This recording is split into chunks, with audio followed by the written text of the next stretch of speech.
ભરૂચ જિલ્લામાં આગામી 21મી જાન્યુઆરીએ આદિજાતિ વિકાસ અધિકારી વર્ગ 2 ની પ્રિલિમિનરી પરીક્ષા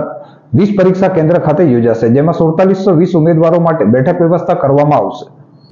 ભરૂચ જિલ્લામાં આગામી 21મી જાન્યુઆરીના રોજ આદિજાતિ વિકાસ અધિકારી વર્ગ 2 ની પ્રિલિમિનરી પરીક્ષા યોજાશે, જેના માટે ભરૂચ ખાતે 20 પરીક્ષા કેન્દ્રોને 197 બ્લોક ઉપર 4720 ઉમેદવારો માટે બેઠક વ્યવસ્થા કરવામાં આવશે, જેના માટે શિક્ષણ વિભાગ સહિતના તમામ અધિકારીઓને પરીક્ષા માટે તમામ વ્યવસ્થા કરવા માટે કલેક્ટરે જણાવ્યું હતું। જિલ્લામાં આગામી 21મી જાન્યુઆરીના રોજ સવારે 11 કલાકથી 2 કલાક દરમિયાન આદિજાતિ વિકાસ અધિકારી વર્ગ 2 ની પ્રિલિમિનરી પરીક્ષા યોજાશે, જેના માટે ભરૂચ ખાતે 20 પરીક્ષા કેન્દ્રોને 197 બ્લોક ઉપર 4720 ઉમેદવારો માટે બેઠક વ્યવસ્થા કરવામાં આવશે, જેના માટે મંગળવારના રોજ કલેક્ટર કચેરી ખાતે બેઠક યોજાઈ હતી, જેમાં જિલ્લાના તમામ વિભાગના અધિકારીઓ હાજર રહ્યા હતા। જેમાં જિલ્લા શિક્ષણ અધિકારી દ્વારા પરીક્ષાની કામગીરી માટે સ્ટાફ નિમણૂક કરવી